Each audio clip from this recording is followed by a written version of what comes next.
In this video, I'm going to show you how to add page numbers to your book and also how to edit your page numbers in case you want different sections of the book.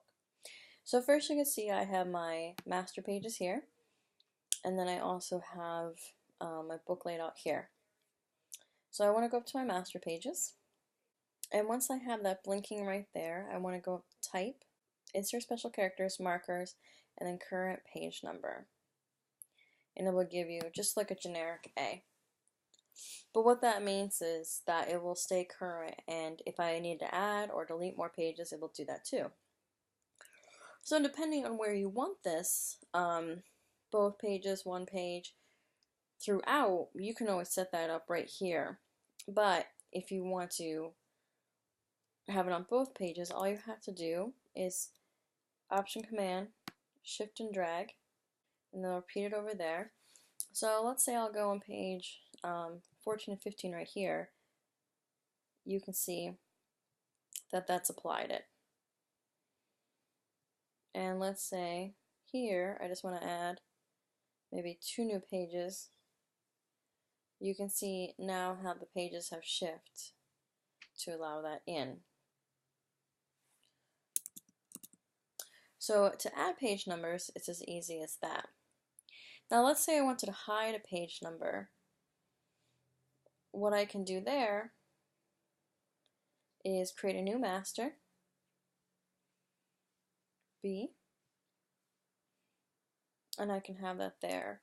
So let's say on page 16 I don't want a page number. I can then take that, drop it over to B, and there you go, it's gone. Plus the bottom, which is also on the master page. So you want to watch out for that.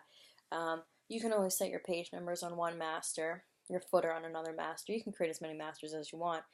But that's one way you can get through with that. Now, how that happened, again, is that I created another master and I dragged that master and that side over to there. And you can do the same thing. So 17, I just deleted 2. So it doesn't matter really what side the master's on. For the none, you just have to click and drag.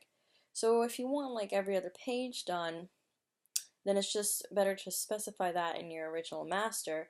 But if you only want certain pages done, we'll say like 2, 25, 10, for some reason or another, maybe you have a graphic, maybe it's just a design choice, then you want to create your master here and just drag it right on top. And then you can see too, this says B master, that says A master applied. And it will always tell you what type of masters are applied right in the top corners of here. If it's blank, obviously there's no masters applied. So let's say I want to create different sections within the book. Obviously it's a long book, there's 98 pages, there's 50 spreads, and maybe you want to divide this between just having Roman numerals and then page numbers. So here's a good place to start. If I wanted chapter 1, I can start with page 1 on this.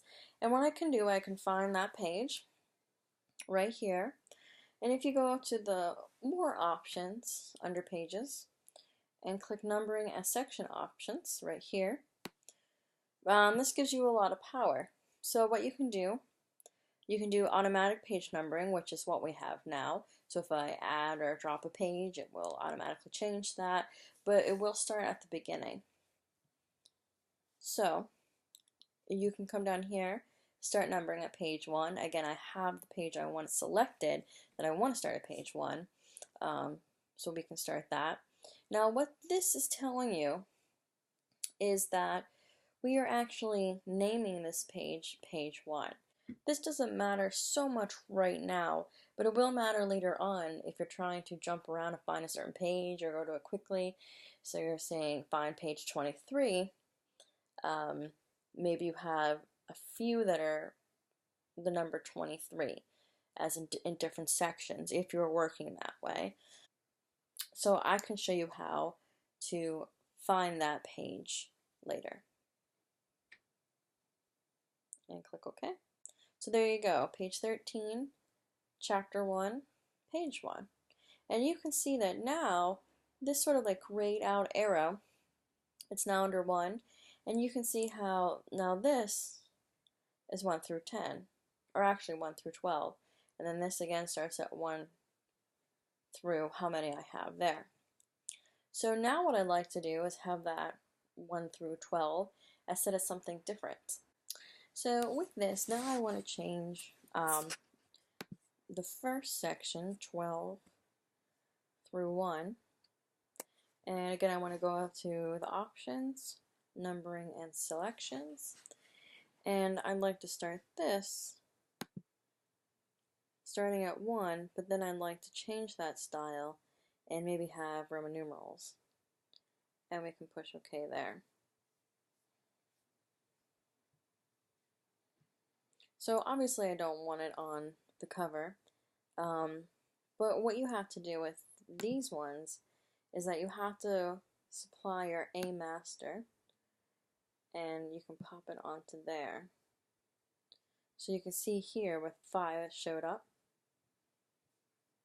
and then if I come over again, it just showed up again. And you have those options again, just like before, for applying none. So no master, you can create a new master, or maybe that has a specific thing to it. But with these, now the section reads much clearer. And so I don't have any double ones anymore. I just have Roman numeral, even though this means 1 and that means 1. And that's where an issue can come up again. So let's say I want to jump to a page. I may be working on page 84 and I want to go to 1, and instead of scrolling up or scrolling over here, all you do is go to Layout, go to Page, and you can type in whatever page you want. So let's say I want to go to page 1. Okay, so that took me to chapter 1 because I specifically named chapter 1, page 1. Again, remember what I was saying before, when you number these and use the numbering system or the section system, you are actually naming this one. So another way you can do that is, again, go to Layout, go to Page, and because I know the first absolute page is I can write that, and there we go. But also what you can do is if you go plus and then 1, that means the complete absolute first page. If I went, let's see, plus 3, that would take me to the third absolute first page. Again, because you're sectioning these off, so this is actually section 1, section 2, but InDesign will read this as 1, 2, 3, and it will read this as numeral 1, 2, and 3. But if you want to jump, all you have to do is plus 1 for the absolute first page, plus 2 for the absolute second page, and so forth and so on. So that's how you can distinguish and jump. Again, you go to Layout, go to Page, or Command J. And you can do it that way too. And that's a really easy and nice way to jump from page to page. So in this video, we reviewed how to add a page number, and also how to edit sections, and how to quickly jump from a page and find that page easily, and apply some master pages.